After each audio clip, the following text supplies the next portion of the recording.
Prepare for battle! All men, to the wall! Defend the wall! Over here! Return to your post!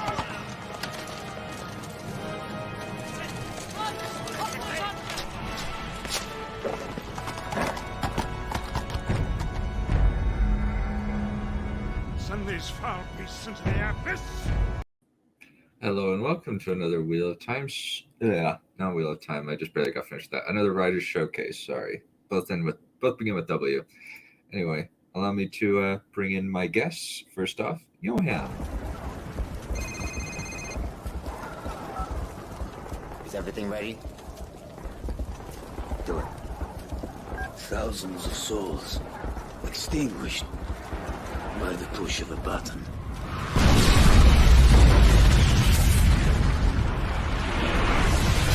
Understand, Yuri?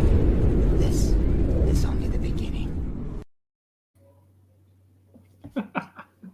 Yes, ladies and gentlemen, welcome to the Wheel of Time of Writer Showcase. Yeah, sorry, I just barely got finished recording a commentary before I came on here and it screwed me up. Anyway, allow me to bring on King Pedestrian Troll himself, Count Balerion.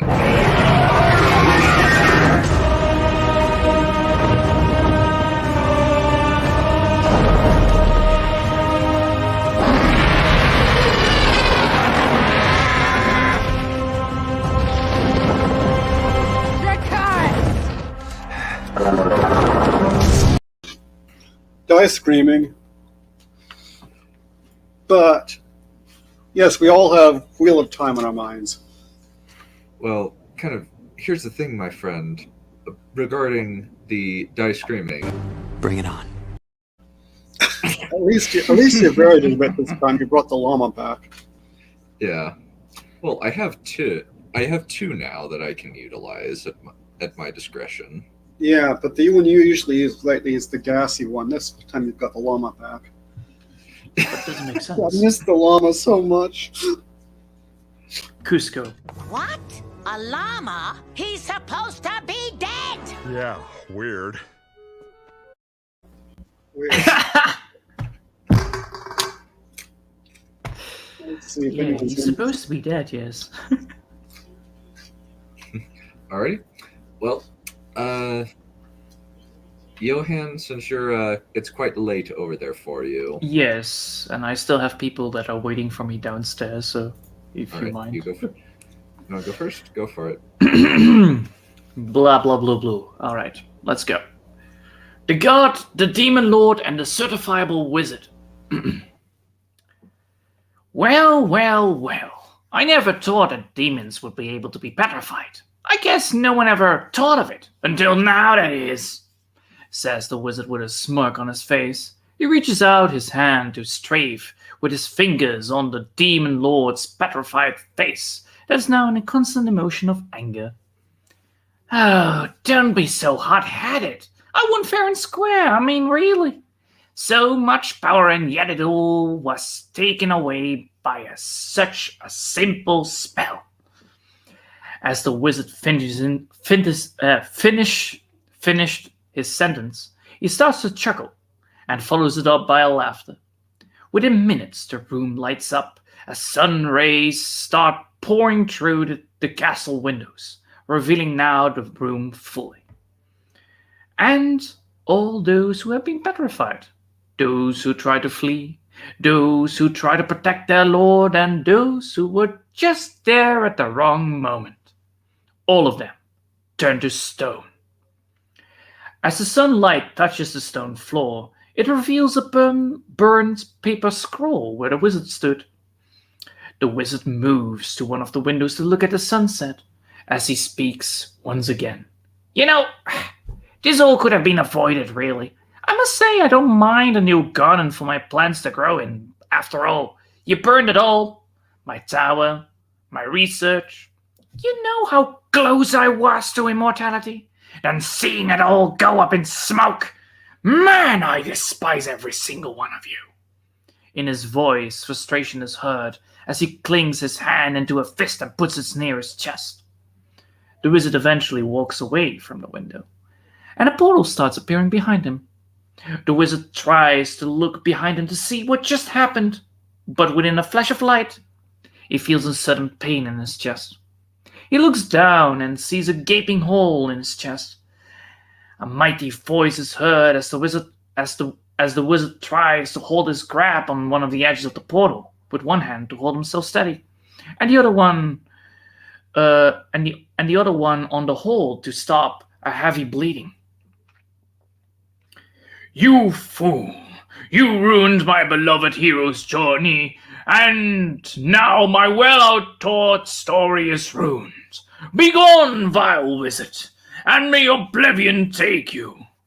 The voice said, and within a flash of light, the wizard is struck once again, causing him to get pushed through the portal. He desperately tries to grab the edge of the portal that is slowly closing, but to no avail.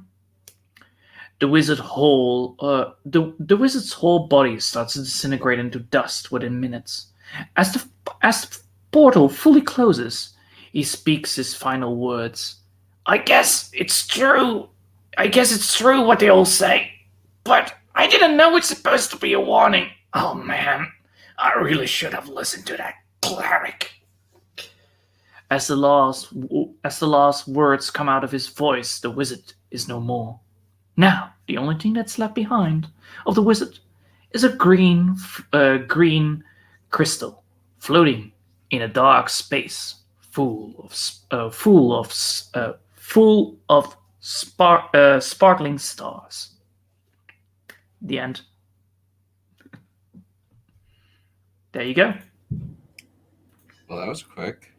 I told you it was a prologue. That was quick.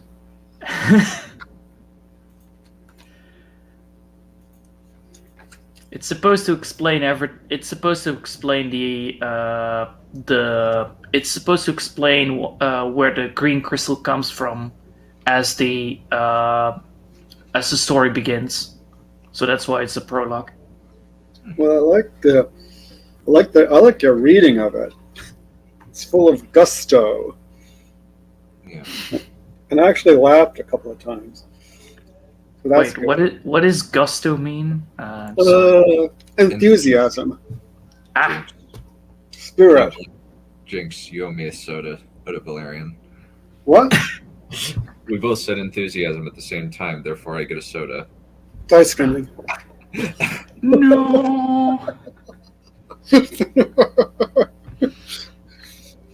But do you like it? Yeah, I think it needs refinement, but I think it's fine. Of course it needs refinement. I'm not very good at refining things right now because I'm still writing the story. It's still a bit rough on the edges, let's put it that way. Yeah, like consistency and tenses, that kind of thing. Yes, exactly. My dyslexia does not like that kind of idea. Yeah.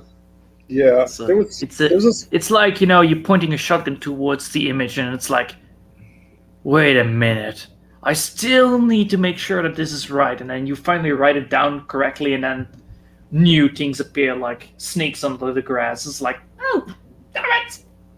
Like snakes in the grass. I like that image, yes. It's like, thank you for this cake. Oh, damn it, another snake. God damn it. There was this bit, I don't remember the exact. When you try to throw away the snake eventually disappears, and then you try to eat again your pie, and it's like, lovely, another snake. Yes. Yeah, there was this bit where I don't remember the exact words, having to do with frustration and fists and stuff. The part where he literally then seeing it all go up in smoke. Man, I despise every single one of you. In his voice, frustration is heard as he clings his hand into a fist and puts it near his chest. Oh, yeah, that was the bit. Yeah, cling. I think clings is maybe not quite the right word there. The thing that got me was frustration is heard in his voice. I don't know why, but I just like that. Just kind of. Maybe it's the passive. Yeah. Well, You go ahead. it's just like the frustration is heard in his voice, just as a weird sentence. Yeah. Yeah. Is that better than to like in his voice anger is heard? But It's the same thing. because the I want to anger is clarify heard. that he's very frustrated about Like, you could say what happened. frustration. You could just say frustration clear in his voice. Clear in his voice? Yeah. That doesn't sound normal to me. Or you could do so whoever the other person is could hear the frustration in his voice. Turn it active. Well, there is nobody there. It's just stone statues. That's the whole point. It's like it's like an empty room with all these people turned into stone, as he just brags about how great and how easy it was for him to just roll over these people, and then eventually he's like frustrated in the idea of like, damn it, I didn't got immortality. I lost all my research thanks to you people. God dang it. Yeah, that's the thing. It wouldn't be heard then because no one would be there to hear it. Yeah, but you can like I put the narration in such an aspect that like the whole story is told in, I believe, in the third aspect. A person that just bystands, the idea of the So I put it through my whole thing, so I don't know what I mean by clear in his voice. Clear in his voice? No, I don't know what that means. It's basically like evident. Maybe you can even just say evident anyway. Yeah. Evident. So Evident. Okay. New words to learn. All right. So the definition of clear: easy to perceive, understand, or interpret. I actually like evident better. Possibly, yeah.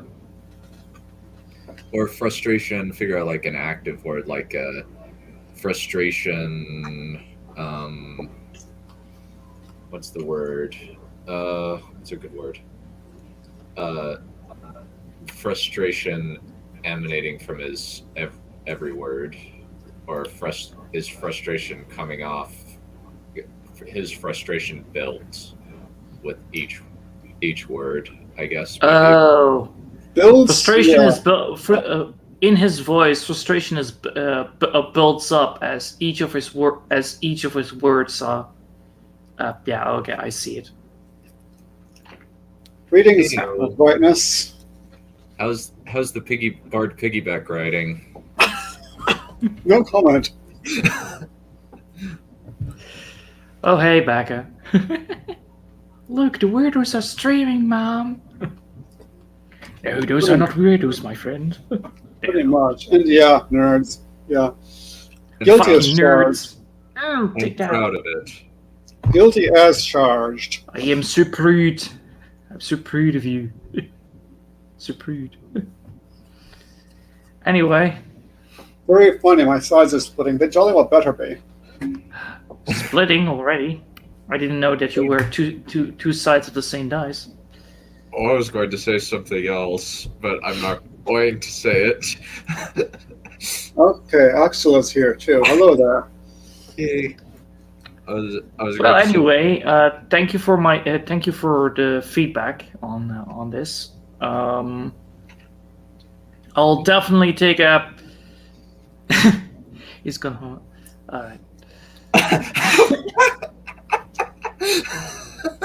How about you? You know that just encourages him, brightness, right? I didn't actually say anything. I didn't actually say anything. I was respectful. Kind of. Kind of. Respectful. All right, respectful enough. By your standards. My standards are very low, so I cannot be insulted. Not yours, his. Not yours, Johan Chap, his. Well, Right, he's a lads. vampire after all, so I think he's not gonna be looking good when in full sunlight. You have a point. Dan, you're not looking so good. I didn't have my beauty sleep. Damn you, garlic! Damn you! Well, Wasn't a beauty. after, Dennis. well, after working at Walmart, I am very much turning into a literal vampire. Oh, a literal vampire. So you drink the blood from your customers? No. He's reading the books out loud and saying that these words are wrong.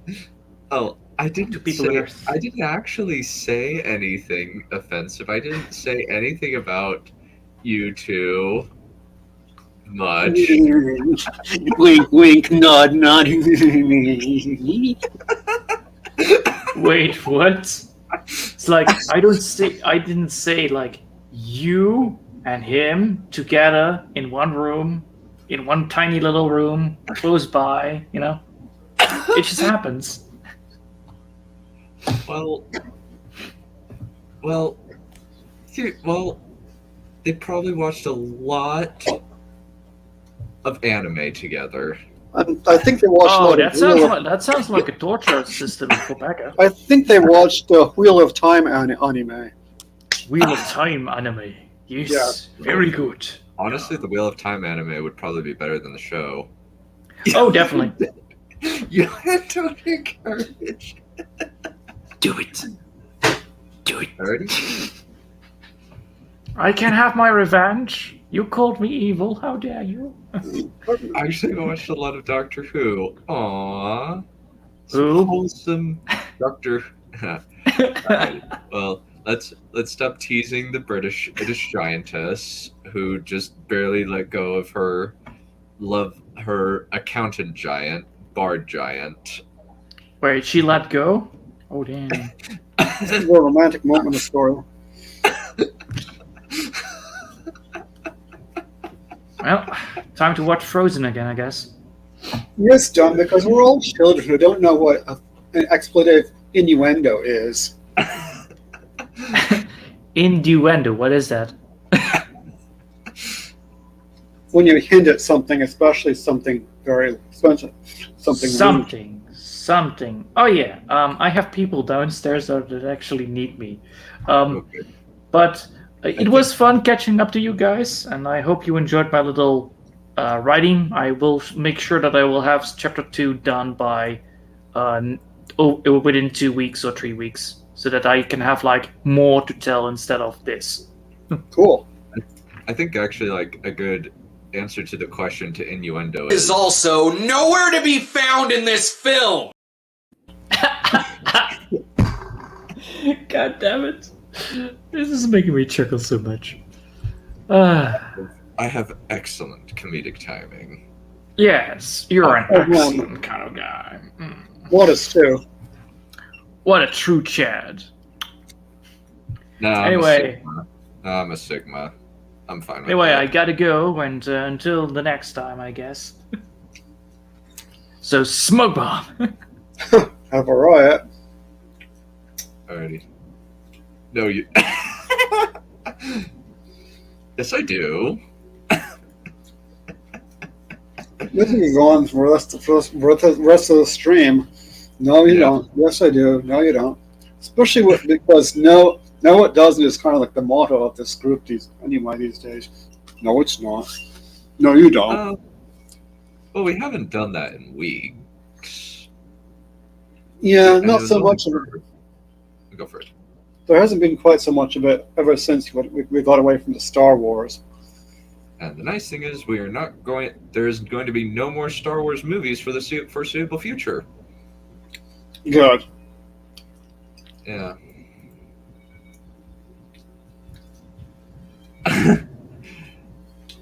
By the last I get, I'm the one with perfect comedic timing. Well, I have to respond to it.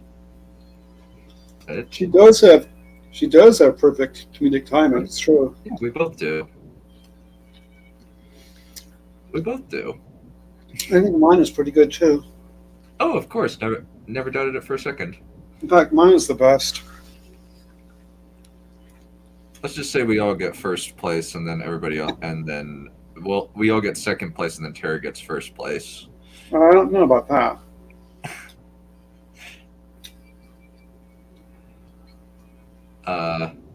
Eric has the best comedic time out of any of us, I think.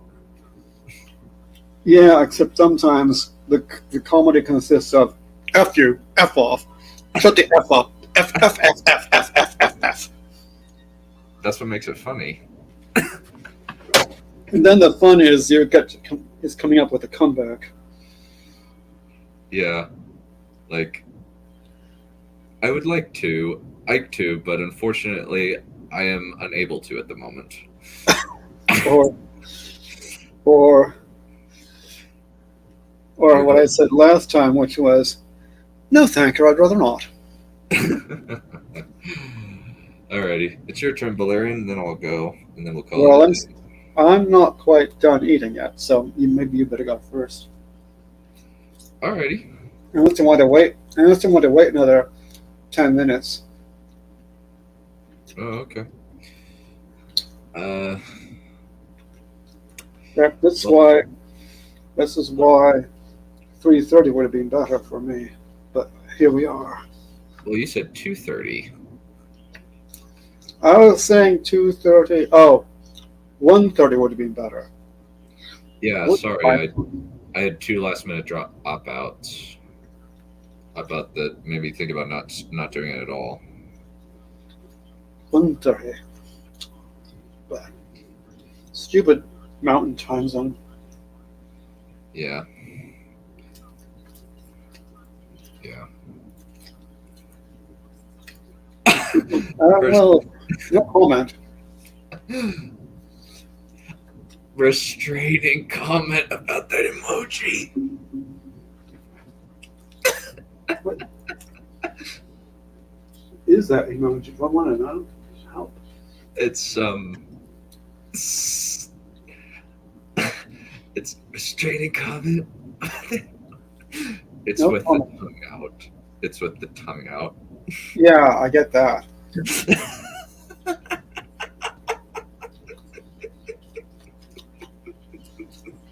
I'm just waiting for Becca's response now.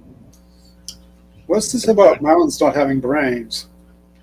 Well, they're rocks, so But what does that have to do with anything? Pardon me. I don't know. Probably well, you said mountain time. Oh, yeah. So it's pertinent. Okay. Well, you can do it. Alrighty. Actually, yeah, I guess I can. Well, really no comment. Yikes. Wow, your mom is. Yikes. Oh no, fuck, jump in the lake. Pardon me. That wasn't directed at anyone. I done.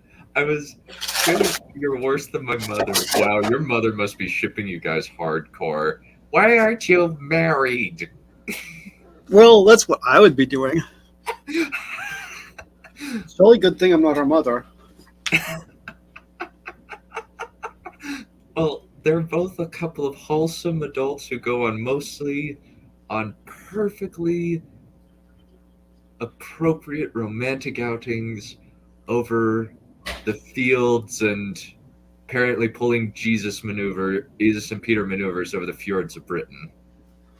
Oh, the fjord. Are you on about the fjords again? I'm just owning the joke because I have no shame. That's probably the funniest thing you ever said.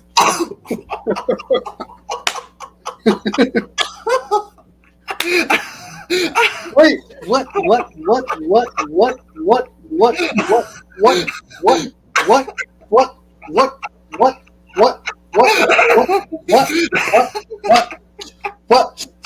Everybody join. What?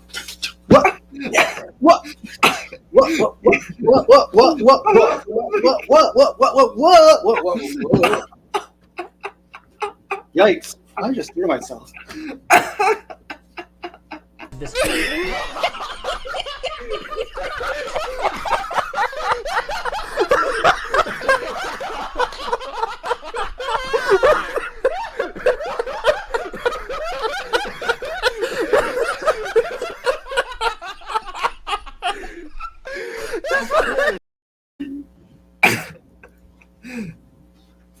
second I thought that was you. It's like, whoa, he's really out of control this time. She loves Tarek. Oh, that's so sweet. What's not to love? That's throws food. That is so funny. Well, I guess you give her plenty of opportunity, I suppose. I don't know. I only know vaguely what you look like. You just look like Vin from Mistborn, except not 5 foot nothing.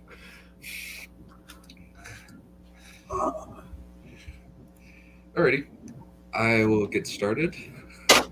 I'm about ready. Actually, I need to. Oh, you did? Just need to open it. Oh, okay. I just need to open the document. That's all. I look forward to the wedding announcement. Actually, that would be kind of cool. That would be.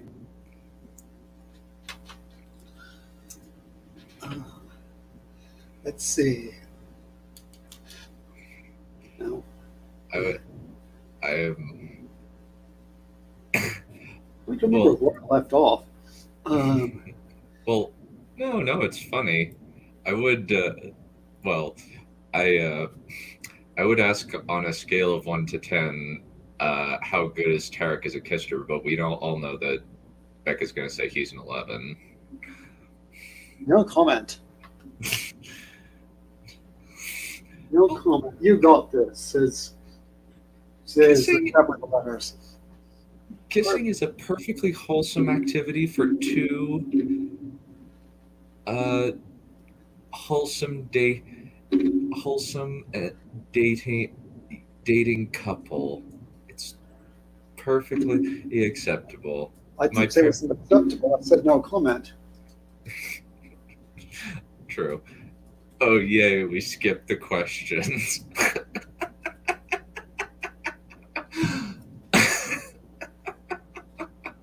Okay. Alrighty.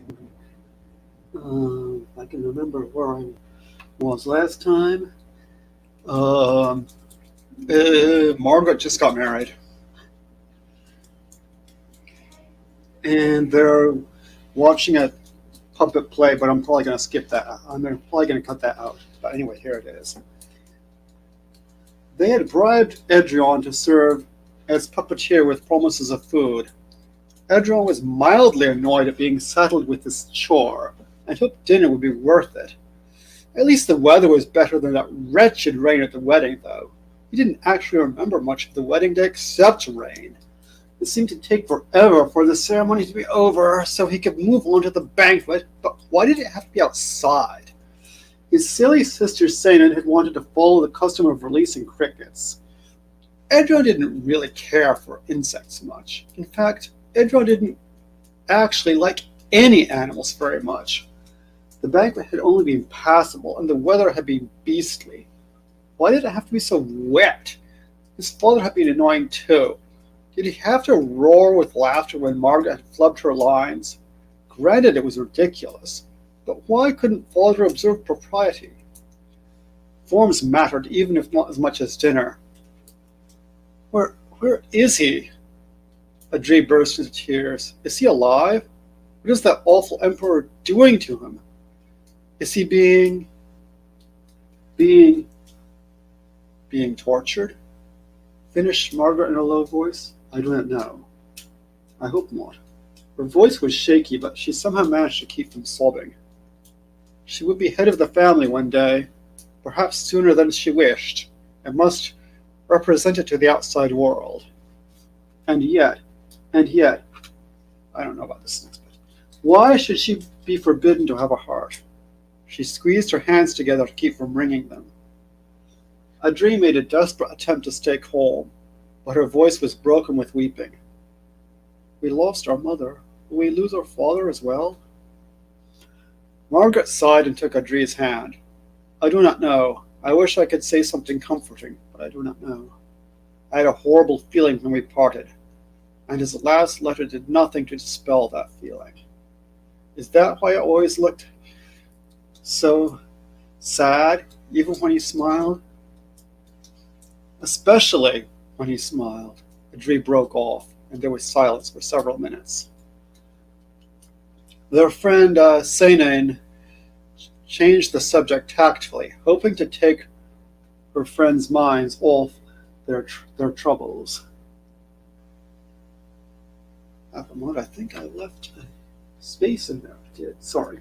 A pity we have no proper theater here. Not even a puppet theater.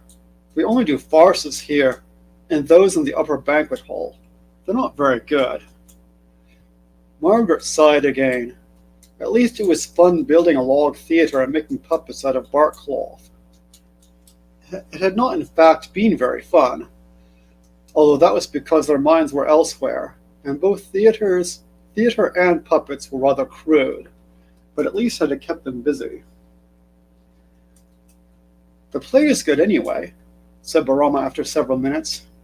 The play was good, despite Edrion's less than inspired delivery, but their attention was only half on the stage. Margaret had indeed temporarily forgotten what the play was even about. Unjust rulers, he supposed, or something along those lines. He had unjust rulers on his mind just then. Like Margaret and Adri, he was anxious about his father and his mother as well. But he did his best to suppress those feelings. Men never worried. This was well known. We've not heard any news from outside Darzaz for a long time, said Adri, her voice unsteady. She dug her nails into her palms. I hope your father and uncle are safe, said Seinen quietly. She poured eucalyptus tea for Margaret and Adri, a gesture of hospitality and concern. Perhaps Exalted's counselors have moved him to mercy? I have a presentiment of evil, replied Margaret, taking a sip of eucalyptus tea. Just how evil, I don't know. But I don't think we'll see them again. Adri wept, whilst Margaret somehow managed to maintain her self-control. She was in any case at least as angry as she was sad. Barawa, however, affected not to believe in these presentiments, partly from bravado, partly from wishful thinking. Our fathers are so important, no one would dare murder them. He didn't sound very convinced, though. Someone murdered my mother, said Margaret, and tears came to her eyes. Why should they fear to murder my father as well? Barama looked away awkwardly and evaded this last question. Look, the warlocks are making a dragon come out of the cauldron, he said, although the dramaturgy is a little clumsy. He said this partly to distract the ladies and himself and make them feel better, and partly because he had only recently learnt the word dramaturgy and liked using it. Or so he told himself, at any rate. I wish it were lunchtime, thought Adrian. The shiny rat stew with blue-green spinach and sorrel is passable, thank Karot. If we were at Serthaton, the food would be better. Just at this moment, Margaret's maidservant Thavdoth arrived and said, Great Winds, pardon the interruption, but a messenger has come from Serthaton and says the news may not wait. Oh no, said Adri and covered her mouth. Let him come, said Margaret slowly and almost in a whisper, and she rose to receive the messenger.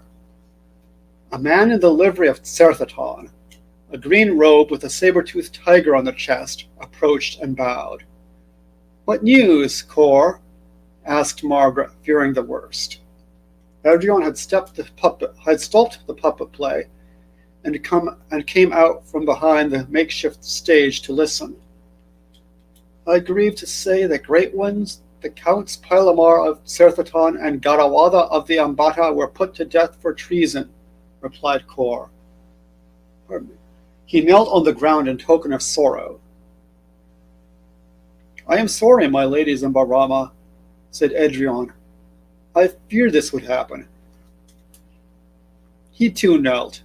Even Adrian knew better than to say he was hungry. To tell the truth, He was mildly put out.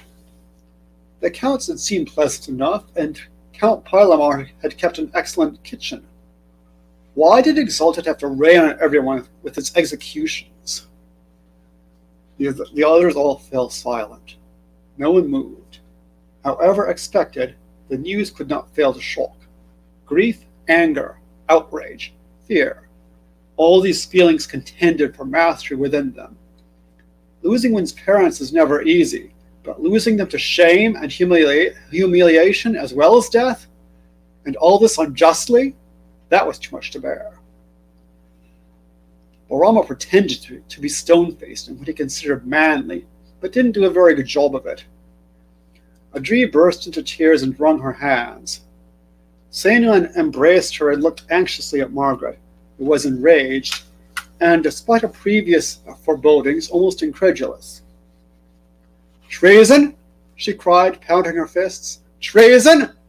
Our fathers, whose lineage never knew stain of dishonor? This is one of the Ember..." "Be careful," said their tutor Muku quietly, arriving at this point. "We do not know where the Darzazian nobility stand." Muku had come to have a look at the puppet play and to get away from the Duke and Blessed Pendar, who were not very engaging company.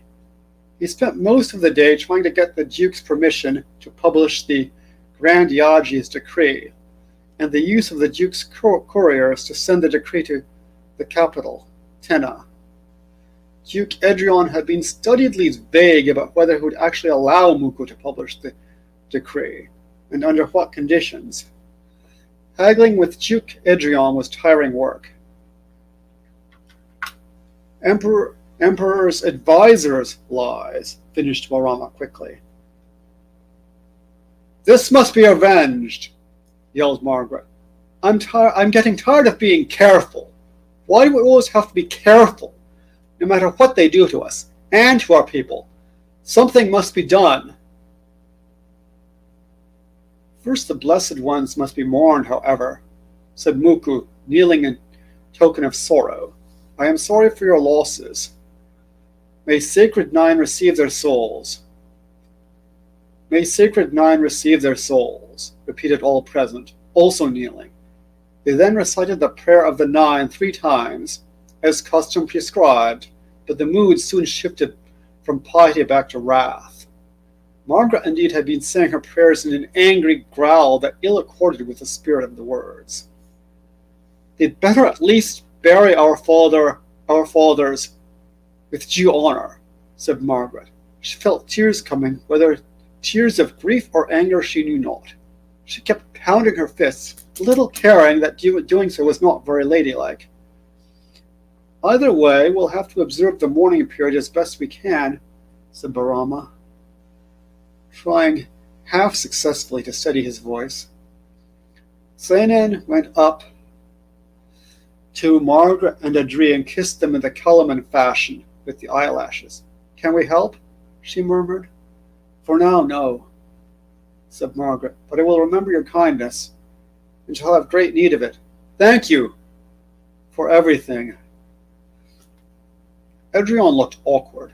"Can I help?" Margaret stifled a sigh. Edrion was probably doing his best. "Not now. Thank you.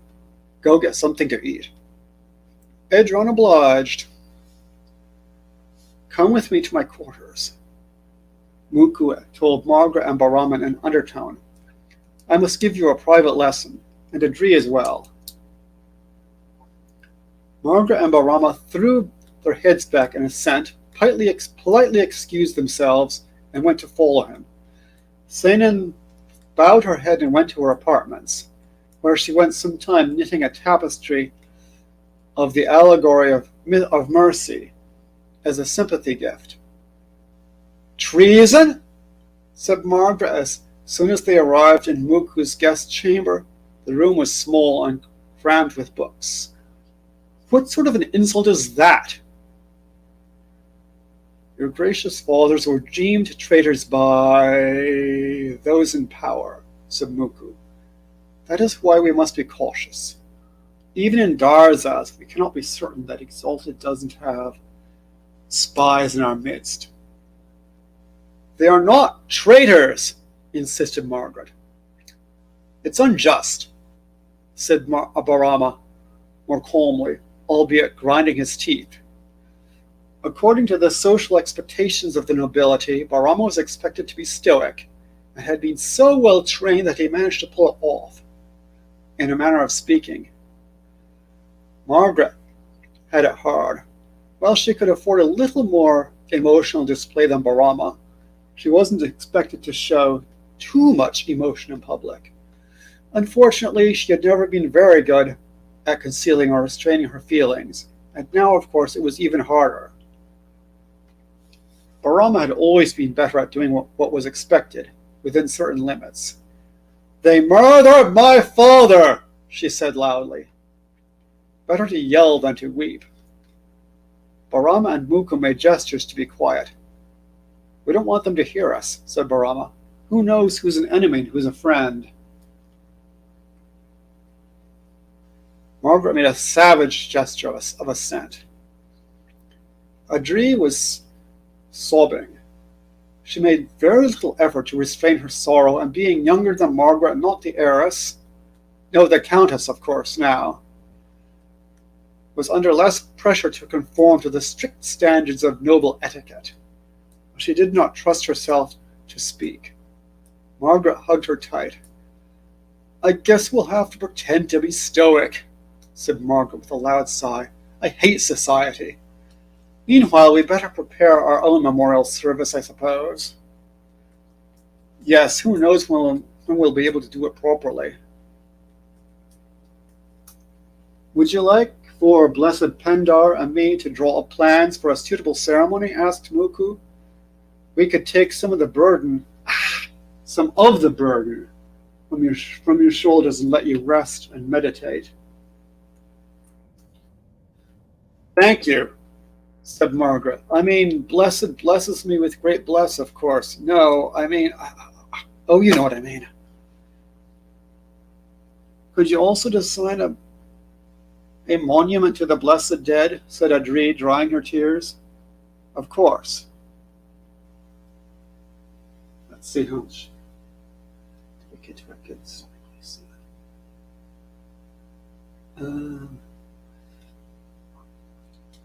Barama threw back his head in agreement, and Muku immediately took out a honey notebook and began scratching notes. He and Pendar were at work on the memorial service for the next few weeks, occasionally consulting with the mourners as to their wishes. Let's see.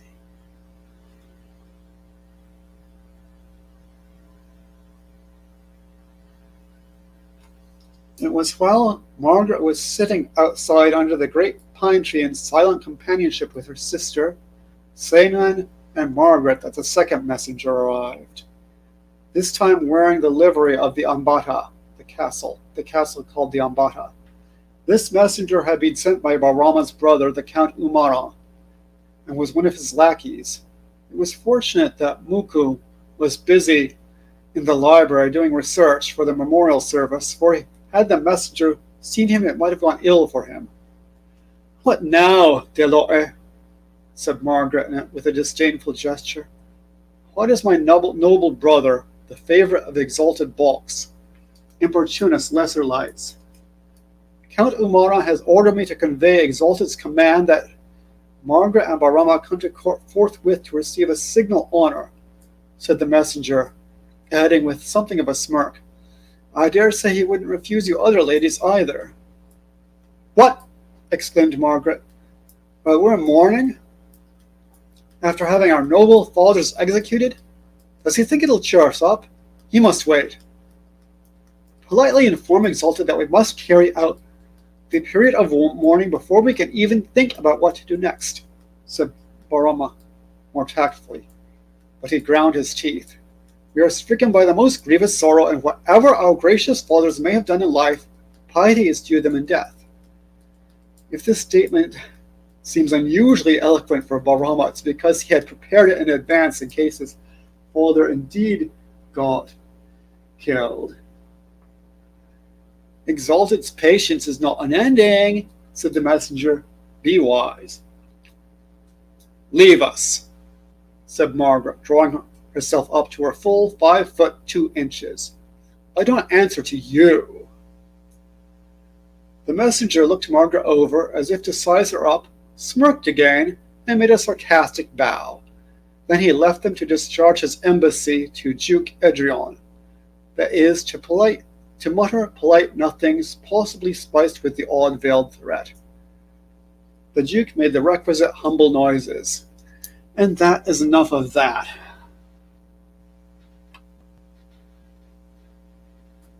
Good cliffhanger, some good political stuff.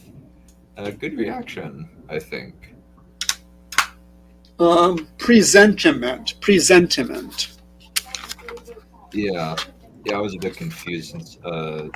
Is that one of that's a kind of something for your world, not necessarily something that is like actually a word.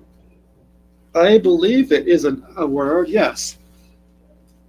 Okay. A foreboding. Oh, okay. Presentiment. Presentiment. Presentiment.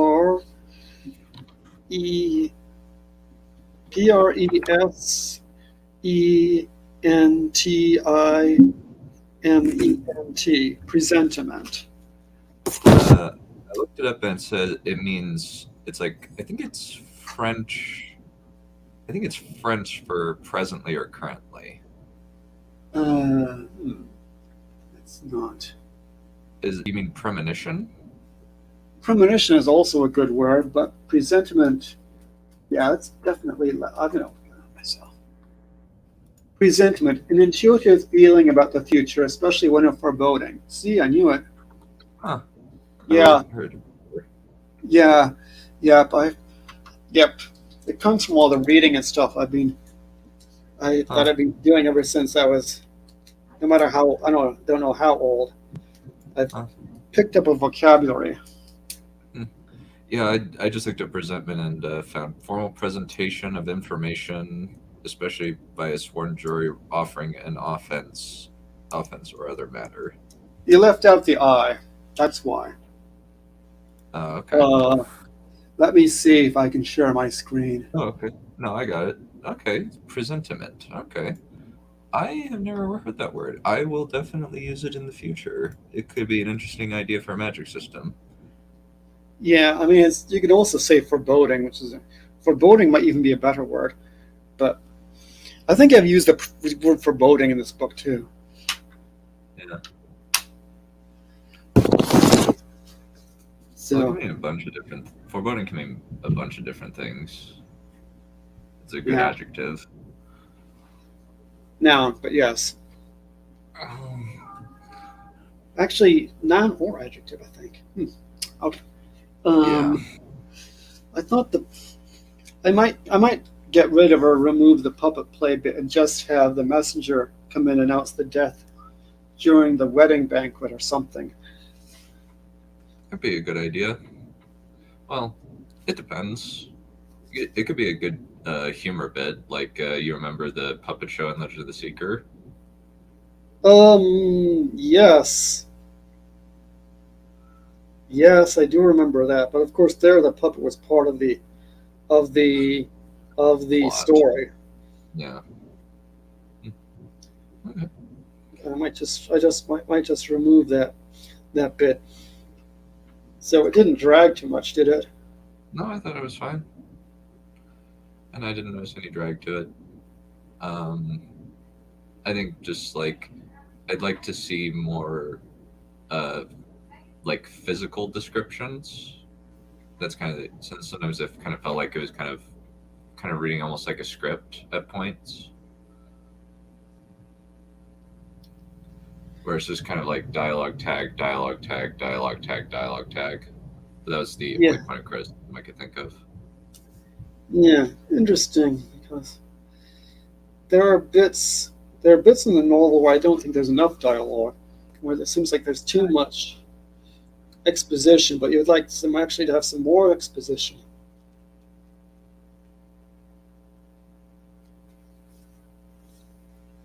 Hello? What? Sorry. Sorry, my dad asked me a question.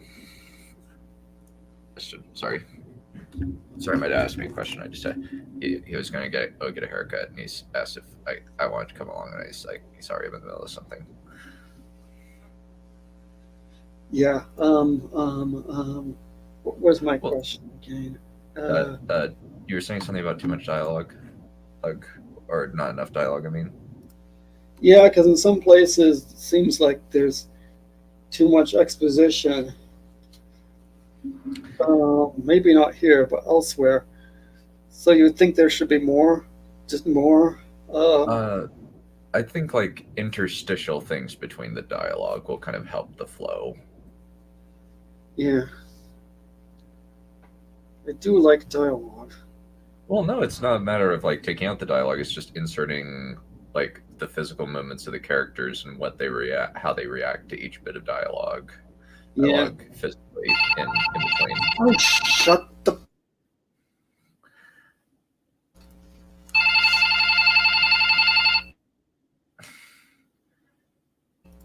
You need to get rid of your. You need to get rid of your landline and just get a cell phone, a phone that you can mute at will. Yeah, but then the thing is that what if I lose my mobile or something, or what if the battery runs out on my mobile or something? Then I don't have a backup. I have a portable battery and a watch that allows you to detect its position. Yeah, maybe. Since I have an Apple Watch that has a Find Your Phone feature on it. Yeah, the rule is that it rings 3 times unless sometimes I just grab it. Actually, I could have done that now because it's 5:30. It's not likely that anyone business related is going to phone me at this hour. So I could have just taken it and banged it down the way I sometimes do. Okay. Yeah, it's just kind of like it's not like a big criticism, but it's kind of like, yeah, it's kind of like mixing in description with dialogue.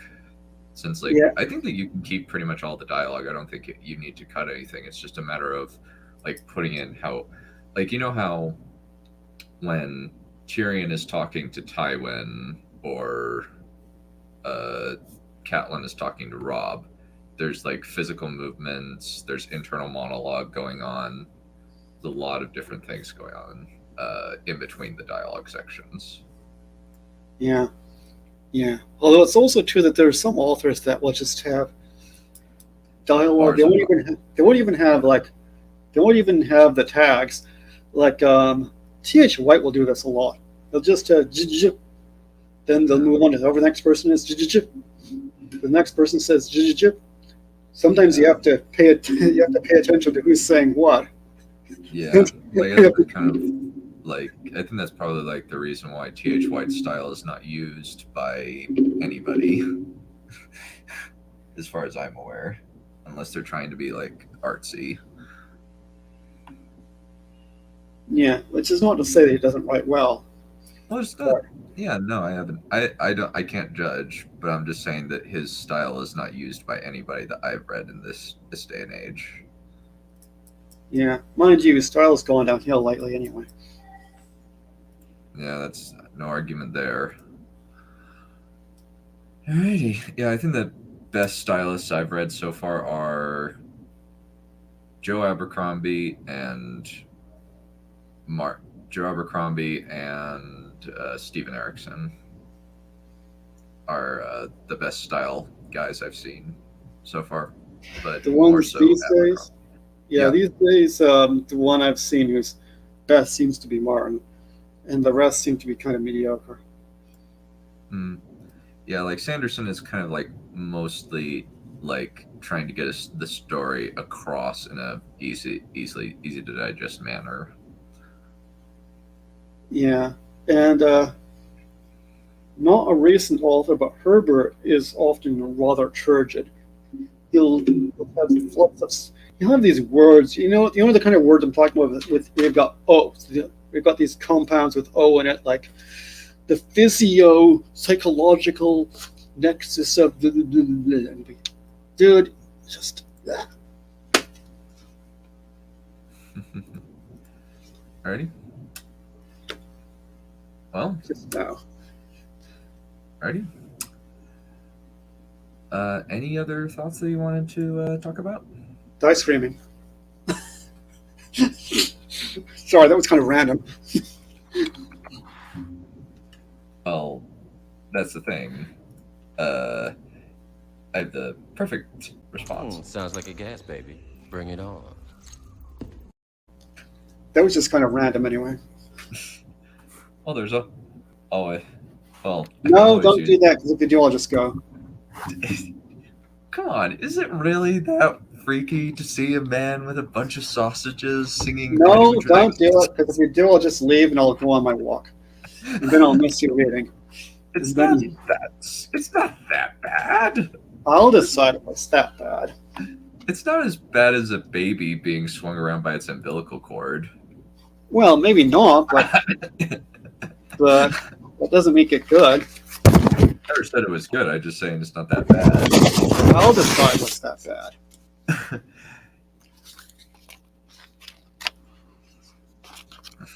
Are you going to read your thing or Yeah. not? Let me pull it up and find my spot. Penny laughed at me. You're so dumb, Becca. Who's talking? You gotta have context, but it works sometimes. I think Penny just should shut up then.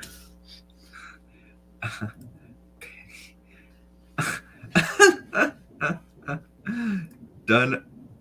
I'm actually trying to keep us on topic in the chat for once. Why are you? Because we're eventually going to watch it. I'm setting it up. You're going to watch it. Why don't you want to enjoy the Dadaist masterpiece? Nope, of sorry. Freddy Got Fingered? Sorry. I have to bow out there. I'll watch Sharknado. Ooh, yeah, we should watch Sharknado. That'd be awesome. I'll watch one one Sharknado film at least. Well, come on. Once you watch one, you gotta watch all 6. I didn't say I wouldn't watch the others. I said I'll watch at least one. I'm willing to watch at least one Sharknado film. So I'm willing to do that. I'm willing to do that for you. Yes, I agree with Balerion. You are good. But it wouldn't be as fun without White, at least, whenever he gets back from his vacation. Yeah, you can probably rope White into it. Yeah, because White's a bit of a masochist. Because I'll just put my foot down and White will watch and then say pain, Yeah. suffering, death. Alrighty. So, to set up, Right, no one else. The main character. So I'm reading the next bit of the chapter, Shades of Redemption. The ruler, not necessarily a king, just a ruler, is of a kingdom called Braith, is being attacked by an island nation called Ilentius. And he believes that he has no way of defeating them. However, a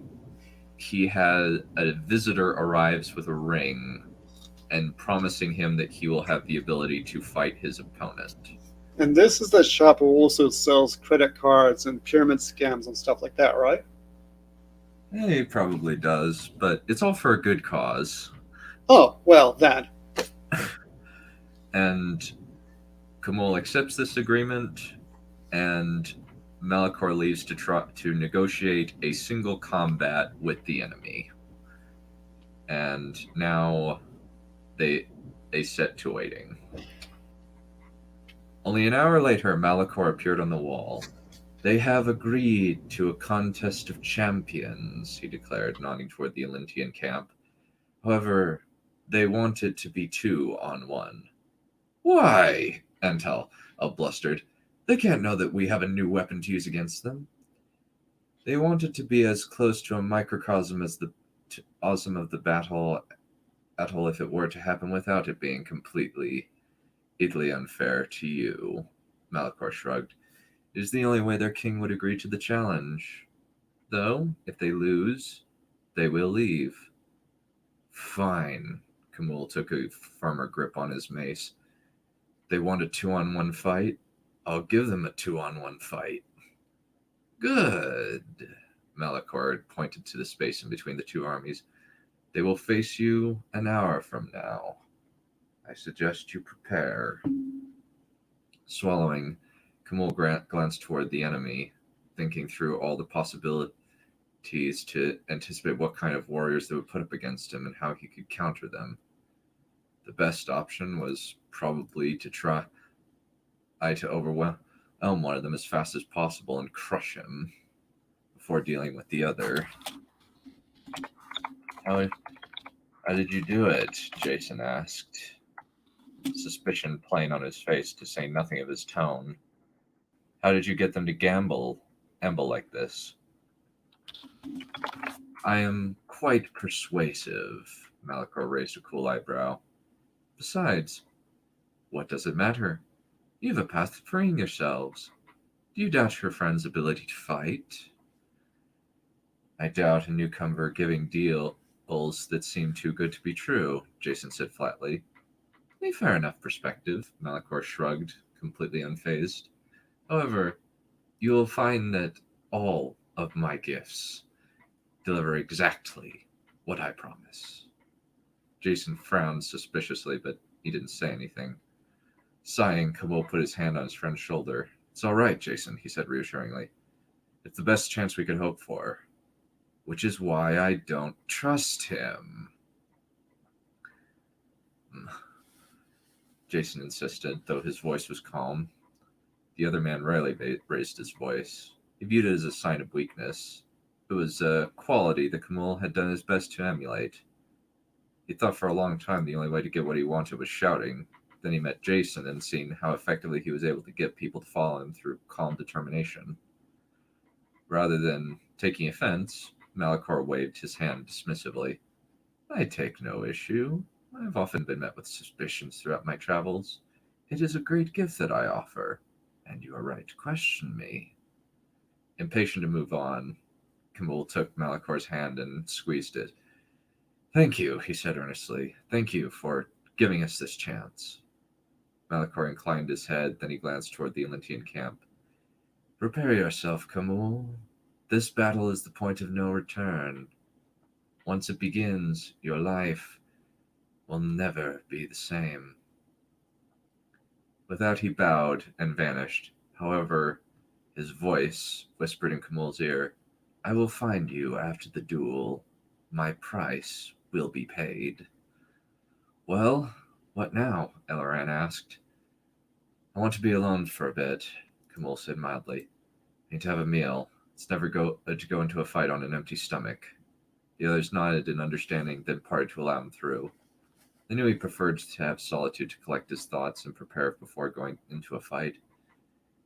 It's a very simple endeavor to find a place with a private dining room, and the proprietor was only too happy to have Kamul himself ill-feeding there, so he prepared the meal for free. It was a balance between bread, some vegetables, and a large chunk of meat, a tradition before battle, at least when he had it available to him. The times before they had gotten control of the supply routes and other foodstuffs were not among his fondest memories.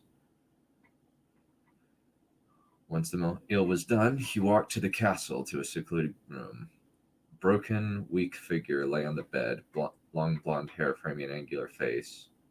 Blonde hair was a rarity in Brave, as was the pale skin. Slowly, he sat down next to the broken woman and took her hand. Her fingers twitched slightly as her eyes opened, and bright blue orbs fixing with a clarity you wouldn't expect from someone confined to a bed. How are you doing, Amora? He asked, carefully adjusting the covers. All right, she said softly. I'm just glad you came to see me. Is the enemy here? Yes, Gimel nodded. I'm going to fight their champions in a trial by battle. You'll win, she said confidently, right arm twitching as if she wanted to move it, but she could only manage to shift it an imperceptible amount. I know you will. I'm going to give my best. Kamal put his hand on her head. I promise to take care of you. I can't do that if I'm dead. And more than anyone else would in your situation, Amara smiled weakly. You could have left me broken and alone when you found me.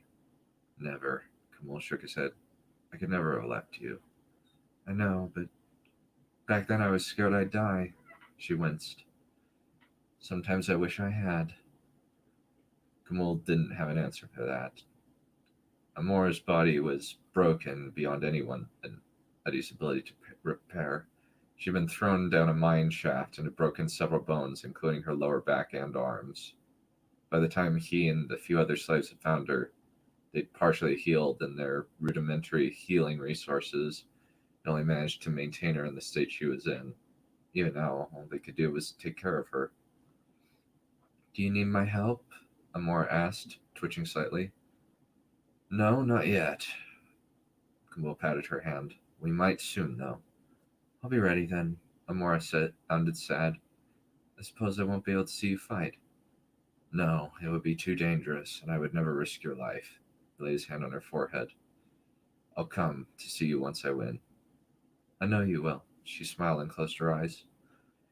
He sat with her till she fell back to sleep, then he walked to his private study. He didn't sleep. He was too excited for that. Instead, he sat on his chair, resting his mace against the side of his seat, and placed his hands on his knees. Closing his eyes, Kamal thought through his life up until this particular moment. His life as a slave in the mines, the failed uprising after losing a group of his friends to an overseer's cruelty and negligence, finding Amora and how she'd helped him topple the governor of Braze and assuming the throne, and from there breaking the Braze Eighth Army and the Olyntian military through battle after battle. Breathing slowly, Kamal ran his hand up and down the shaft of the mace. Then he gripped it and stood up. I will not kneel, he whispered. I will fight to the bitter end. Breathing slowly, he hefted the mace on his shoulder and walked out of the room. Now that he was centered, Kamal felt that he was ready to do battle with whatever enemy was against him. As he and the other generals led a large portion of their army out into the field to bear witness to the fight to come, Kamal got a closer look at the enemy facing them. It's a lovely evening, he said quietly. A good omen, I suppose. Jason didn't say anything, but his silence spoke volumes. By contrast, Elran seemed giddy by how he was grinning like a child, expecting the experience of a lifetime. The boyish blonde man cracked his knuckles. You'll crush whatever poor fools the enemy sends out to fight you. Whatever poor fools they send out, Jason corrected, sounding irritated at their friend's optimism. Clearly unfazed, Elran shook his head airily. It's a perfect setup. We have a power they can't possibly match. Even with 3 opponents, Kamal would crush them. What if this is a trap? Jason asked, taking a firmer grip on his reins. Something is wrong here. You always say that, Elran jabbed a finger at Jason. And I'm usually right, Jason said flatly. He has a point. Kamal gripped his mace briefly, then frowned as he saw a small group of horsemen ride out from the Olyntian army. Only one was wearing a set of full armor. Had they changed their minds? Elran wondered. This is not good. If they change their minds about how many champions they're sending from 2 to 1, then something is very wrong. Kamal closed his eyes, then reached down and put on his ram's horn helm and put it on his head. Whatever they decide, I'll fight. We should investigate, Jason said quickly. Move back, get a better idea of what's going on. This is our only chance, Kamal said flatly. I don't have many options. Again, that flat, disapproving silence. If I die, do what you can to ensure that as many of our people survive as possible. Fine, Jason grimaced, though he still seemed extremely hesitant.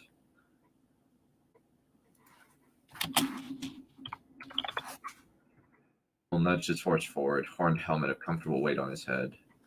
Somehow, despite having what should have been a stifling piece of metal covering his face, he could see through, even through his peripheral vision, just fine, as if he wasn't wearing it. Well, whatever happens, the fight will go on. He made his tone as confident as he could. As they reached to the middle of the no man's land, the Olympian delegation was waiting for him, and they weren't what Camille was expecting.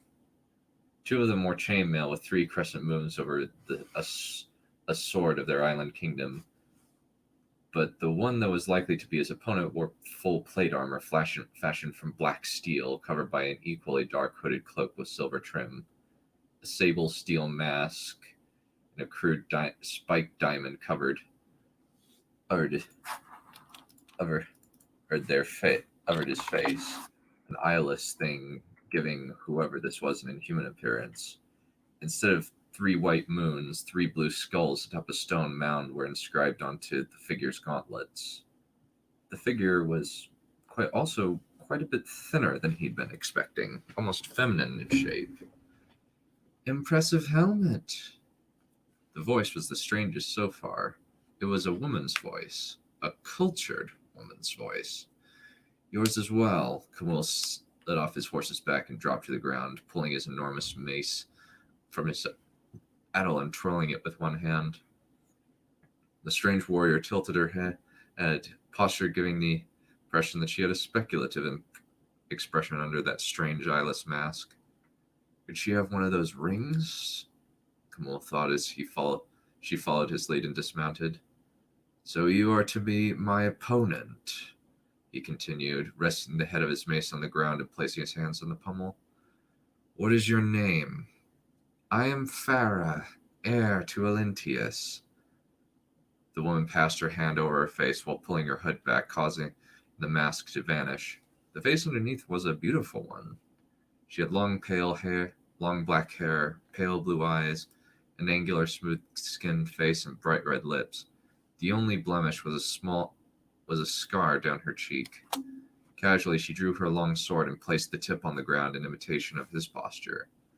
By that mace and horned helmet, you are Camille, the Hammer of Braith.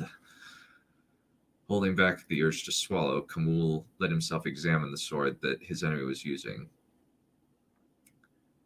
You could tell a great deal about your enemy from the weapon he or she used. The sword was a work of darkly horrific art. Spikes extended up from the pommel and at intervals from the curved bronze-colored crossguard, and another extended from one side of the blade, though the edge on that side was as smooth as a pane of glass. The other edge had serrations down its length, stopping a few inches from the tip. The only bit of finery on the blade was the bright red ruby and the inscription of some Olympian rune he didn't recognize on the blade near the hilt. It was a weapon built for brutal slaughter just as much as his mace was. This woman wasn't a wilting lady or posturing amateur, and on her hand was a ring similar to his own. So that's why they agreed to reduce the number. Camille casually pulled off his helmet, setting it aside so he could adjust his armored hands on the mace handle. Hopefully she knows how to use it as well as I do. Why so few? He asked, trying to get a feel for her. Farah cocked an eyebrow and smiled. Because despite the ring on your hand, it would be fair to face you on equal terms, one-on-one, honorably, as our God intended. I can respect that. Camille drummed his fingers against the handle. So, did Malachor give you that ring as well? You might as well try to get some information. If the strange man was playing both sides, then this could be a trap for both sides. Maybe we could negotiate. Maybe I don't have to fight to save my people. Casually, Farah raised her hand, fingers splayed to better display her ring, then shrugged. It was given to me, yes, she said nonchalantly. Perhaps if you beat me, I'll tell you. Interesting. Camille shifted his grip on the mace to a one-handed position and raised it slightly. She's keeping that a secret to protect whoever ever gave it to her. So, shall we lay down the stakes? He asked. You win, we retreat and never return without your leave. Her voice was smooth, matter-of-fact, precise. And if you win, Alentius gains its control of Brave. Camille took a deep breath, then said himself, You ready? No, I'd like to get to know you first. Farah tilted her head. You were a slave, weren't you? Yes. Camille narrowed his eyes. It was because of your rebellion we decided to come north. She returned her hand to her sword, keeping her eyes on him. We expected to find a weak nation, divided by war, but instead, we found a united kingdom behind you. A former slave who made himself a great king. How did you do it? Camille took a deep breath, then set his mace back on the ground. Very simply, it started with a small mine rebellion near the mountains. Then from there we used hit-and-run fights while freeing slave group after slave group until the slaves in the capital rebelled and opened up the gates to us. And you didn't have any problems with the nobility? She asked. There was a transitional period, but we did not want to completely cleanse or enslave the upper class. All that would do was make us what we were fighting against. So we kept a lot of the old families in power, and then shifted it to a payment rather than slavery. Why did they follow you in particular? Farah inquired, eyes still intent on his face. Because I was the only one who had been a captain in the army before getting enslaved. That took her aback. Wait, you are an officer? She tilted her head. How did that happen? I said no to burning out a civilian encampment that was in the way of the army, and deserted rather than face the officer's wrath. Camille didn't want to expand too much on his past, but if she was interested, I got caught. My service previous to my insubordination got me only a few lashes on the back, and then thrown into the mine pits. So you used your ability to organize, use strategy, and lead soldiers to complete what would have been an otherwise disorganized mess. Farah adjusted her stance. Well, that is quite interesting. She adjusted her grip on the hilt of her weapon. Do you have any questions for me? No. Camille shook his head. One of us is going to die, so whatever questions we have aren't going to matter. You think that, don't you? You would think that, wouldn't you? Farah's full lips quirked in a smile. Well, perhaps we should clarify that making this to the death would be counterproductive to both sides. What if we make it to the surrender? I won't surrender, Camille said flatly. There's a great deal riding on me winning this battle. My people will remain free. We can discuss terms, Farah shrugged. Our empire is built on equal treatment for everyone.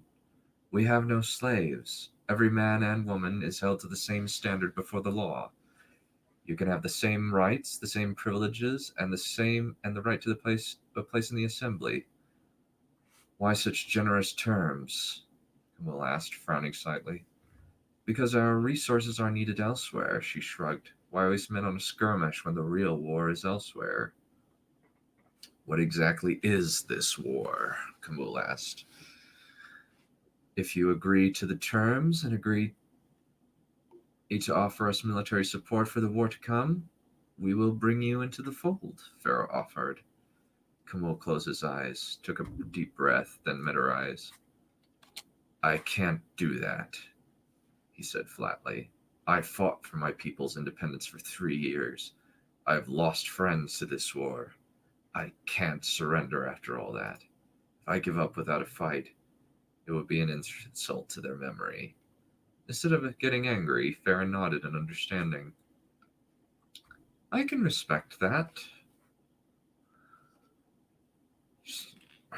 then raised her hand to her face. Her mask-like helmet appeared from smoke, her stance shifting to a more aggressive posture. Surrender? For a moment, Camille considered. So many possibilities, so many possible pitfalls with both options. Finally, he opened his eyes. No quarter, he said. No surrender. I will win or die. Hefting her sword, Varys slid her foot back. Very well. Have it your way. Then she transformed into a bar of green and black smoke and shot toward him. Shock paralyzed Camille for an instant, just as she solidified into a solid woman, sword swinging at his, aiming toward his side. Without thinking, Camille lashed out with his armored fist. His arm moved faster than he thought possible, gauntlet smashing into his opponent's collarbone just under her neck. Cloak flapping around her, Farrah tumbled away and came up on one knee. With a hiss, she stood up, sword still clutched in her hand. Camille clenched his fist. He had to try throwing her off. Remembering what he'd done with the others, he gathered his will into himself, then shoved it outward, visualizing a wave of power. Without thinking, his arm moved down and slammed his fist into the ground. With a roar, a wide circle of force expanded outward from him, slamming into his opponent with a loud crack. Varys stumbled backward, then she shot forward, turning to mist, but this time Camille could see her trajectory before her blade could strike him. Hand moving automatically, Camille deflected her sword with his mace, then swung his fist at her face. Plunging backward, she slashed him, trying to evade him, but the power of the ring flowed through him, spurring him forward. He pressed at his advantage, swinging his mace at her with relentless fury. Frequently, she tried to escape from him, only to have his mace break the ground in front of her. Growling, Camille tried to exercise his will to pull her toward him, but he couldn't grasp onto her. She's fast, he thought, as he tried to land another strike. This time, instead of evading, she swung her blade to meet his mace. With a grin, Camille put an extra bit of strength into his arm, fully expecting to knock it aside. It didn't. A loud clang. The sword struck the mace's haft and stopped it dead in its tracks. Camille's shock momentarily paralyzed him. That was all Farrah needed. Now that she knew she could stop his swings, her speed turned from evasion to a full frontal attack. Grasping his weapon in both hands, Camille deflected strike after strike on his gauntlet or on the haft of his mace. Growling, he swung at her, but she blocked his attack easily and started smashing her sword against his weapon hard enough to send out shockwaves of power. Desperately, Camille drew more heavily on his ring until he could predict where her sword was going to land. However, as he moved to block one strike, the future image shifted a split second. Not thinking, Camille blocked one, then the other, then swung at her head, only to have her block it. Breath coming more rapidly, Camille started falling into the pattern of stroke and counterstroke. Back and forth between the wall and the camp, the two mighty warriors struggled, mace bashing against sword with loud clangs. Over and over, he slammed his mace against her sword, and over she blocked him, then counterattacked with just as much force as he was directing at her. She's strong, he thought with a grunt as she blocked one of his attacks, then slammed her sword against his breastplate, knocking him backward a few steps. She's just as strong as I am, he thought, as he blocked her backswing, then tried to catch her with the return stroke, only to have her parry the attack with enough force to knock the weapon aside for an instant. She clearly knew how to use this power better than he did. He was relying on his fighter's instinct to get ahead of her, and with the ring enhancing his abilities, Camille was keeping her at bay. Strangely enough, he found that he was enjoying this. He liked the challenge of getting into a fight with such a skilled opponent. Whenever he'd fought swordsmen before, he'd been able to use the power of his mace to overwhelm his opponents. But against someone who had a ring, he was a peer rather than a superior. "You are very good," Farrah remarked. She deflected a blow from his mace. "Better than I expected, even with your reputation." Camille ignored her and kept focused on keeping her flickering blade away from him. Gracefully, she danced backward, then reset her stance. "We could do this forever." She had a smile in her tone. She was enjoying this as well. "So, considering the fact that you and I are evenly matched, Shall we start negotiating a more amiable treaty that benefits both sides? Kamul clenched his fist around his mace handle. It was tempting, but he'd made promises, not just to others, but himself. I can't, he said, drawing greater power from the ring clasped onto his finger. I will not back down just because it's easy. Casually, she slid backward and bowed, breathing her sword. I think we could not have found a worthier man to ally with, she remarked, pulling her hood back and dismissing her mask. To his shock, she bowed to him and turned to one of her guards. Has this pleased you, my lord? An impressive display from my servants. Kamul froze as the formerly unremarkable ghost guardsman morphed into an entirely too familiar face before his eyes. Malachor clasped his hands in front of him. You have both used the tools I gave you well, but the time for fighting amongst ourselves is past. What are you talking about? Kamul demanded, raising his mace to point at the stranger. Have you been manipulating me this whole time? For a good cause, Kamul. Malachor raised his hand, a slight smile crossing his proud face. I told you there was a price for power, and now I shall exact my price. A powerful force struck Kamul and drove him to his knees. Growling, he strained against it, drawing again on the power of his ring, but it was as if whatever power he were trying to draw in was being tossed into a bottomless well. Come now. Malachor walked forward and placed his hand gently on Kamul's shoulder. Spare. Together, we turned west. What is in the west that is so important? Kamul demanded. He didn't care if it was powerless. He didn't care if this person had complete dominance over him. He just wanted some sort of victory. My ancient enemy. Malachor's smile turned grim. The queen of sea and storm, and her people the She. Fear slowly replacing anger. Kamul strained against the force restraining him, only to be met by an unbreakable will. I will not be a slave, he growled. Malachor shook his head. You are part of something far larger than you could possibly imagine. But if you require motivation beyond paying what I gave you...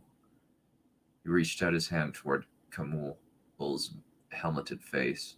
The metal covering Kamul's face evaporated, and Malachor's cold hand gripped onto his flesh like an iron pincer. Forfeit your mind! His voice boomed inside Kamul's head, his eyes becoming caverns of shadow expanding into endless darkness. Kamul felt himself being ripped from his body, his mind being held in a giant's grasp, completely as if he were covered in ice. Images and sensations pummeled his mind, each one more punishing than the last. He was falling infinitely through endless night, the ground always in the distance. He was torn apart by wild beasts, the ripping of their fangs cutting through his skin and peeling away the flesh from his bones. He beheld hideous creatures of such horror and size that his consciousness could not comprehend them without descending into mind-shredding terror and madness. And worst of all, he saw Malachor in his true form. He was screaming and he didn't care. He was in pain and he didn't care. His mind was broken and he didn't care. All he could think of was how great and terrible the image of this godlike entity burning into his eyes, unfettered by what the mind of him, a mere mortal, could comprehend.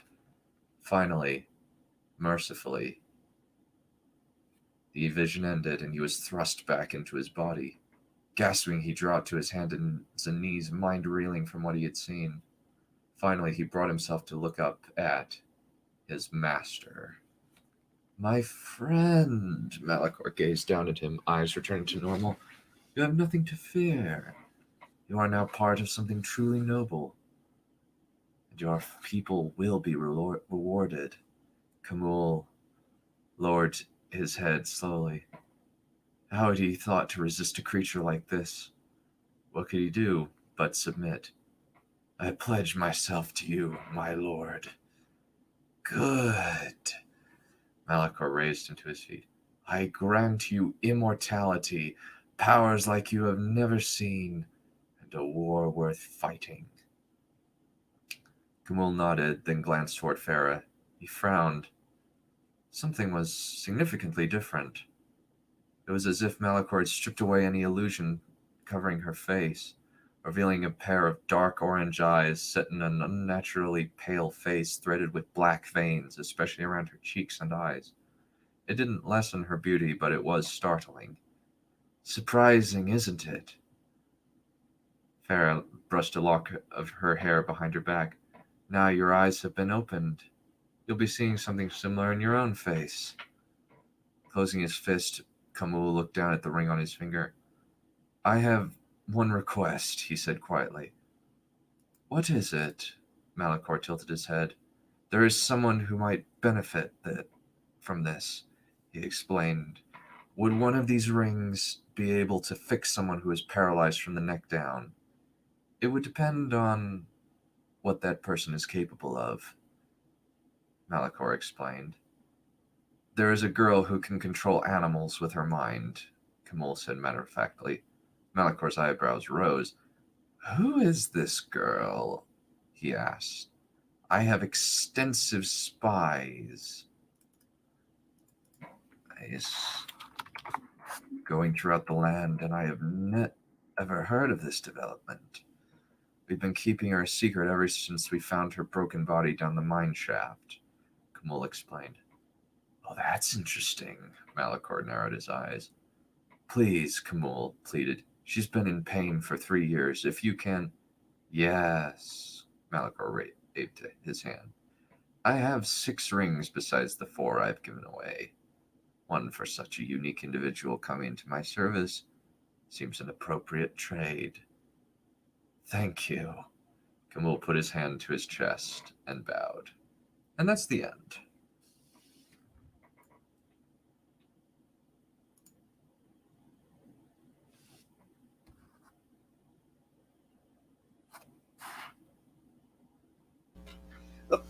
Sorry, was away from my keyboard doing stuff. So, now you understand why I don't like telemarketers.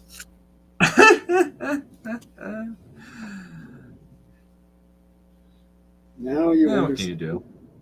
How do you spell Malachor, by the way? Is it with a K or with a CH? CH. Okay, good. Yep, he's a creepo. You do like your villains. Malazan influence. No. I have only gotten I think I've gotten halfway through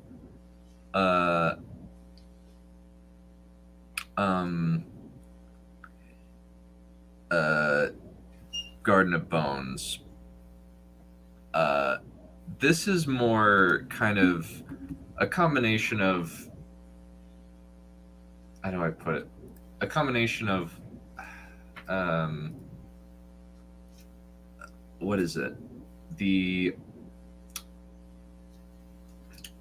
I guess a combination of Dalinar seeing Odium. Oh, Garden of Bones. I think it's Gardens of the Moon. I guess Gardens of the Moon.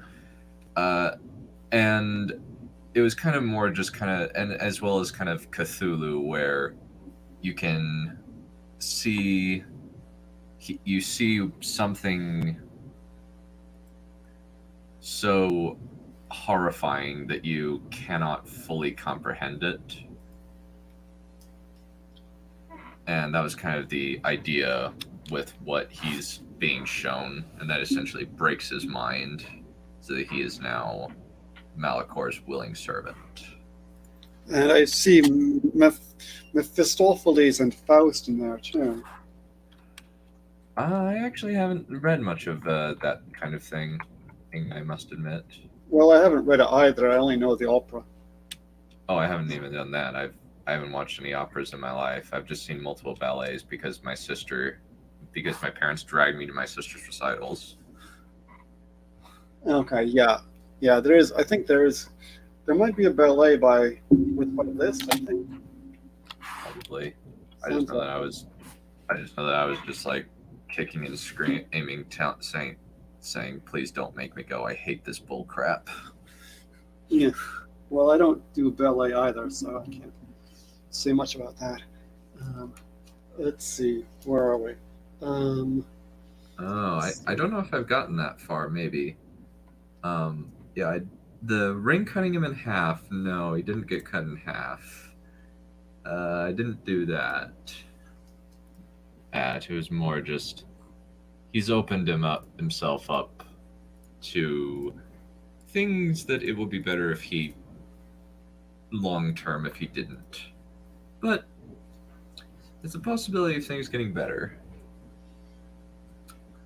Well, you see, that's why when someone comes knocking on a door and saying, "Hey, I have this great deal," you should say, "No, get out of here, no soliciting," slam the door in their face.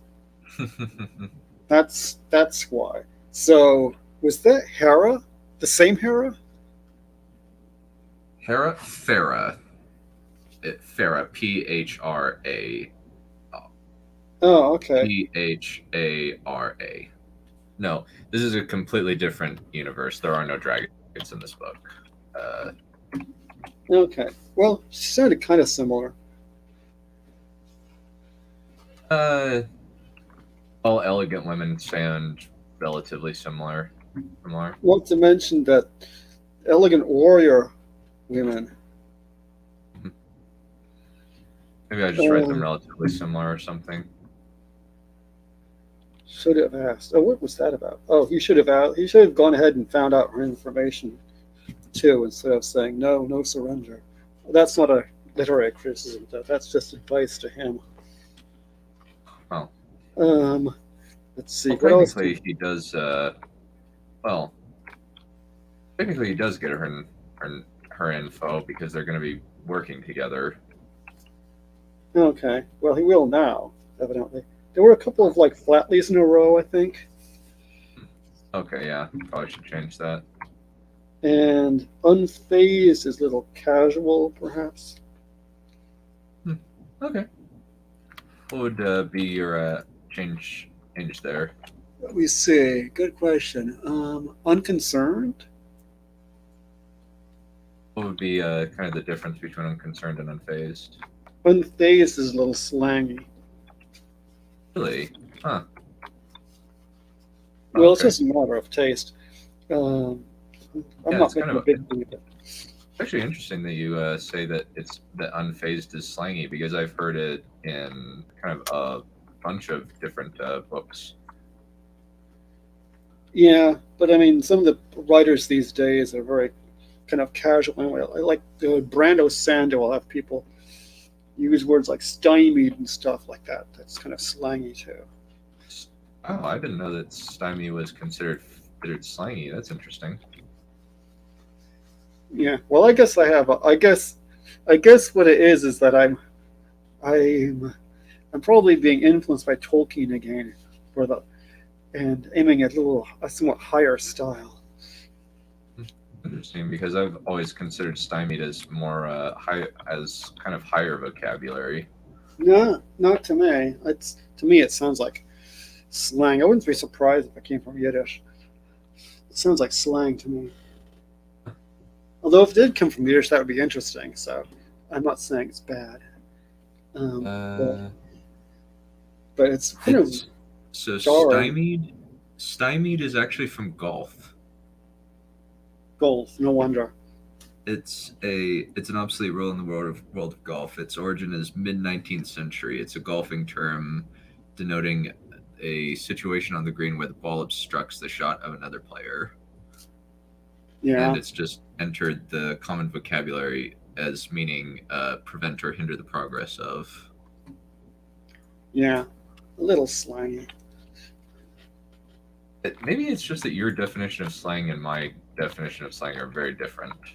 Well, your definition of slang is probably like, I don't know, chism and shad and stuff like that. This newfangled stuff.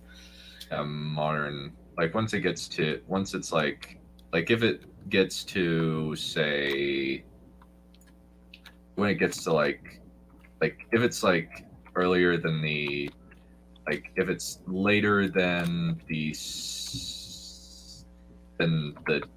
it's later than the 20th century, then I think that like at that point it's not slang, it's just part of vocabulary.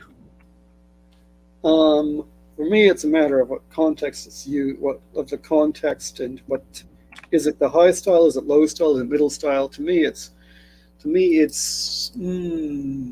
maybe a lower middle style. Sure. Yeah, not sure what other like since I'm not sure like what like would be the alternative to stymied, since it seems like it's a pretty good word to use. Hindered. Good old English word. Maybe. Yeah, it's a little.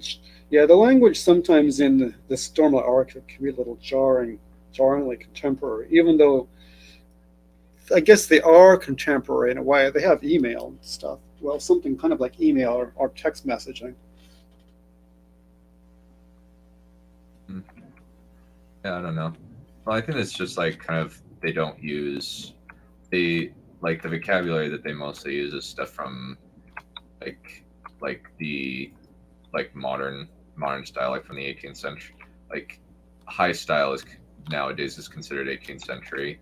Yeah, 18th century is good. Yeah. Well, or like, well, I mean, not even 18th, like 19th century. Yeah, but there's 19th century and 19th century. There's because some 19th century can also be a kind of colloquial too.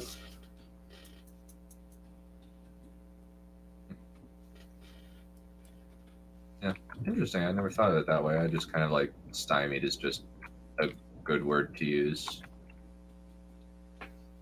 Well, it's a good word to use depending on the context. If it's a modern kind of a setup, then it's fine, which maybe makes it okay for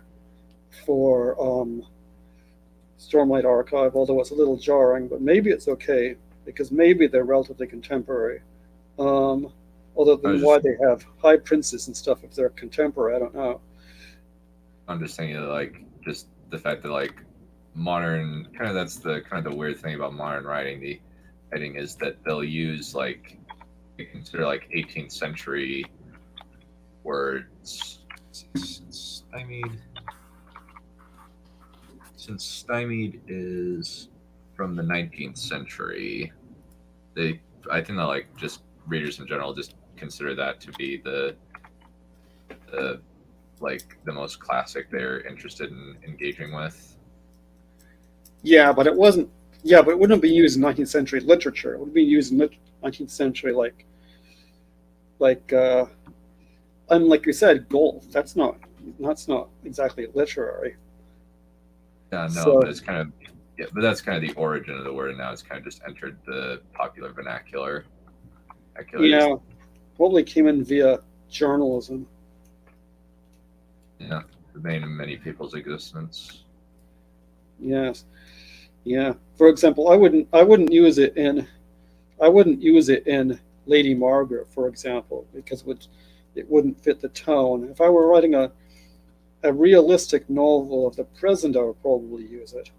But then I wouldn't write a realistic novel of the present. That makes sense. Is It's probably a stylistic choice. I kind of just use whatever like dialogue, so long as it doesn't like sound like modern slang. Like it doesn't sound like something from the early 2000s. Yes, that would be, yes, if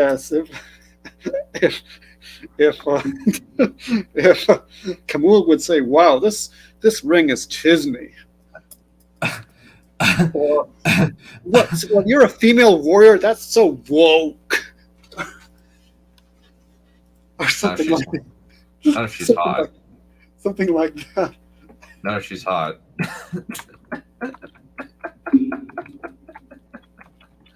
Not exactly writing 19th century literature. Sure.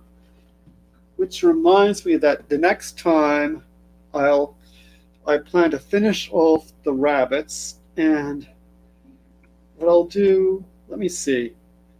I don't know if I'll be there for the 17th or not. I might volunteer for the 17th. I'm not going to volunteer for Christmas Eve, obviously. I shan't make it for Christmas Eve. I may volunteer for the 17th. If I do, then actually, because the next thing, when I'm done with the rabbits, the next parody thing I might read would be a version of the Count of Monte Cristo where the Count is Samwise Gamgee if he turned into Sauron. Oh, that would be interesting. And It'd be like this bit right here.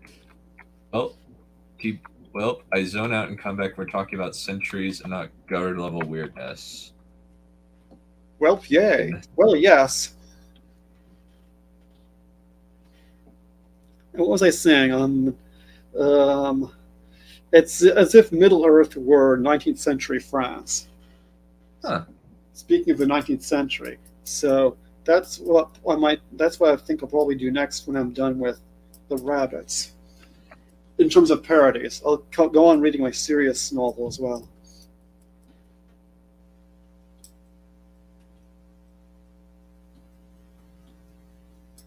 Not exactly writing 19th century literature. Yeah, that's true. That's true. It was like a really small thing. It wasn't even that big a deal. Yeah, it's mainly just like there's just kind of certain word choices that I much prefer. Yeah, I think that Tolkien's style is very much a old century, and I think that kind of word choice prose has kind of gone on a style lately, and kind of people like Brandon Sanderson, to a certain extent, the lady who wrote Throne of Glass, I think, is an example of modern prose, or some YA prose. Uh-oh. How dare! Brightness How Becker dare is you. not. How dare my beautiful England fantasy be Frogland? Yes, brightness is not amused by the idea of turning the Shire into 19th century France. I must rather say. Well, there it Let us is. repent of that grievous sin, or lest she disembowel you with her carrot. I think the carrot only works on the aspiring chef. She'll have to do a different weapon. Although I do have carrots at lunchtime, so maybe she could attack me with a carrot. Yeah, but Brando Sando, as I said, is not the most brilliant in terms of stylist and word choice anyway. Yeah. It's not a strong point. He has other strong points, but that's not one of them. Yeah, I think that's kind of not his goal. I think he's mainly making a good story that's easily digestible to the reader. Yeah, but then that's why I wouldn't use him as a model. I might use Martin as a model occasionally to some extent, apart from that stupid thing he does where he says wrath when he means wrath.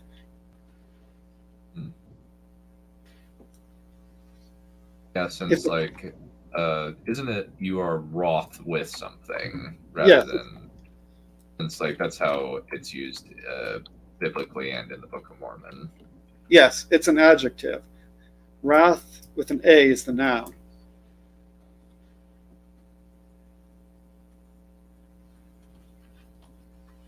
So what was I going to say about things like that? So, which is why I'm a little closer to Tolkien, although not quite so archaic as he is. Yeah.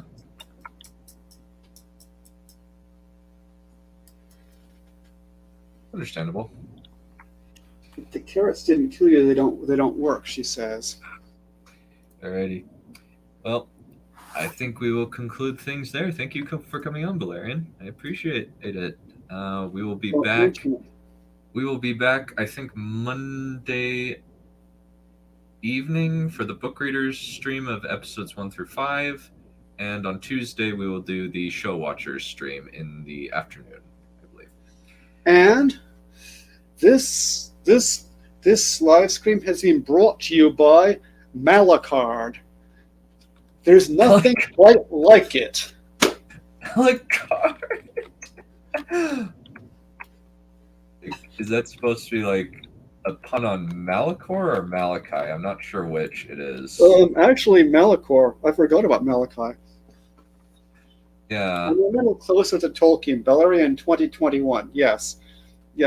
Even though it's 2021, I still like to. How to put this tactfully? I still like to polish my style. Let me just put it that way. Is your style a metaphor for something else? Die screaming. I've done that already. Balerion forgot how it done, she says. I kind of well, I guess I usually call him Bright Lord or Brat Lord, so I wasn't even thinking with that. Maybe that's where you got the name Malachor from. No, that's actually a Star Wars reference. Yeah, it would be. Oh. I'm not even that big of a Star Wars fan. It's actually something in the one of the video games that I'm just passingly aware of because I'm just not very interested in playing any of the KOTOR games, even though I've heard they're good. Yeah, I kind of forgot. Yeah, he kind of forgot. True, that was the most brilliantly witty thing I ever said in my life. But I shouldn't have said that because somebody would say, "Yeah, it was. Yeah, it was the most brilliant witty thing you ever said in your life." Oh, there's always that. Amazing. Every word of what you just said was wrong. Oh, okay, that wasn't too bad. At least it's not, Daddy, would you like some? No, die screaming. I have died many times. Maybe I And should we'll get that die. clip. And I we'll should die get- even worse. Oh, Maybe you get that clip. okay. Actually. Alrighty. I think we'll call it good for the day. Hey, housekeeping is done. We'll see you guys later. Cut, Fred, check the gate, moving on.